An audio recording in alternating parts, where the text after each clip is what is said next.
Vision ప్రేక్షకులకు నమస్కారం. నేడు మాఘపురాణం 11వ అధ్యాయంలో చెప్పబడిన గాథను తెలుసుకుందాం. ఈ భాగంలో భీముని ఏకాదశి వ్రతము గురించి చెప్పబడింది. ఆ కథాంశాన్ని శ్రద్ధగా ఆలకించి తరిద్దాం. సంవత్సరములో వచ్చు 12 మాసములలోనూ మాఘమాసము అతి ప్రశస్తమైనది.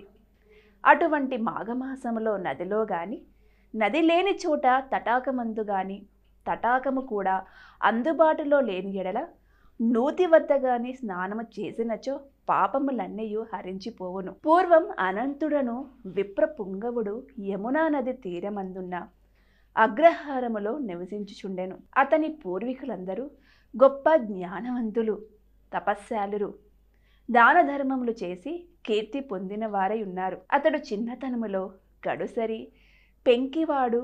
అతడు తల్లిదండ్రుల భయభక్తుల వలన కొంతవరకు మాత్రమే విద్య నేర్చుకొనెను. దుష్ట సావాసమును చేసి అనేక దుర్గుణములు కలవాడయ్యను. మధ్యమాసములు సేవించి కన్నబిడ్డలను కూడా అమ్ముకొనుచుండెను. అలా సంపాదించి ధనవంతుడయ్యను. కొంతకాలానికి వృద్ధుడయ్యను. తనకున్న ధనమును తాను తినడు, ఇతరులకు పెట్టడు. ఒకనాటి రాత్రి పరుండపోవునప్పుడిట్లు ఆలోచించెను. అయ్యో, నేనంతటి పాపాత్ముడైతిని.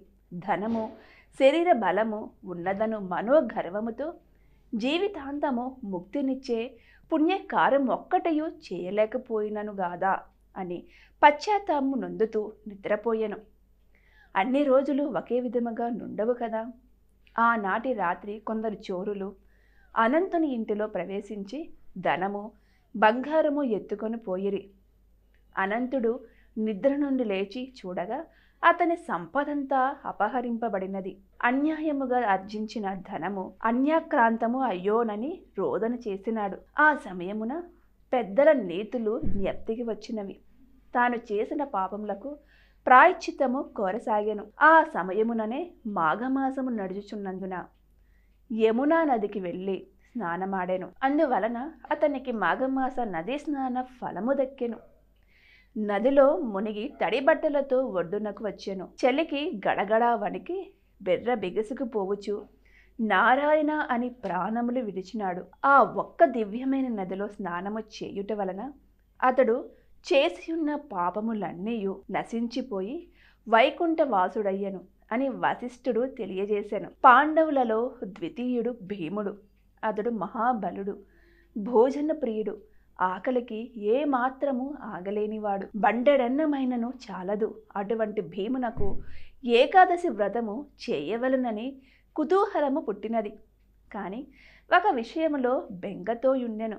అదేమందువా, ఏకాదశి నాడు భోజనము చేయకూడదు కదా, భోజనము చేసినచో ఫలము దక్కదు కదా అని విచారించి తన పురోహితుని కడకుపోయి, ఓయి పురోహితుడా, అన్ని దినముల కంటే ఏకాదశి పరమ పుణ్యదినమని అనెదురు గదా, దాని విశిష్ట ఏమి అని భీముడు అడిగెను. అందుకు పాండవ పురోహితుడు ధౌమ్యుడు, అవును భీమసేన, ఆ రోజు అన్ని దినముల కంటేనూ ప్రశస్తమైనది, శ్రీ మహావిష్ణుకు ప్రీతికరమైనది కనుక అన్ని జాతుల వారును ఏకాదశి వ్రతము చేయవచ్చును అని పలికెను. సరే, నేను అటులనే చేయుదును గాని విప్రోత్తమ, నేను భోజన ప్రియుడునన్న సంగతి జగద్వితమే కదా. ఒక గడి ఆలస్యమైనను నేను ఆకలికి తాళజాలను కనుక ఏకాదశి నాడు ఉపవాసం ఉండుట ఇటులా అని విచారించుచున్నాను.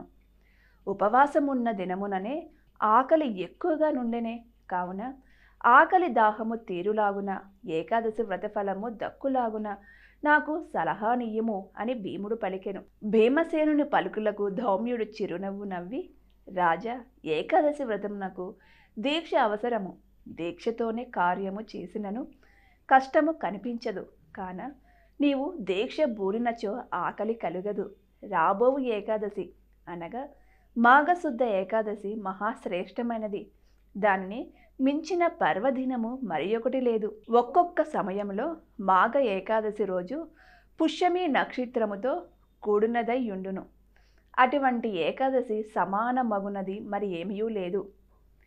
సంవత్సరమునందు వచ్చు 24 ఏకాదశులలో మాఘశుద్ధ ఏకాదశి మహాపర్వదినమునుగాన ఆ దినము ఏకాదశి వ్రతము చేసిన గొప్ప ఫలితము కలుగును.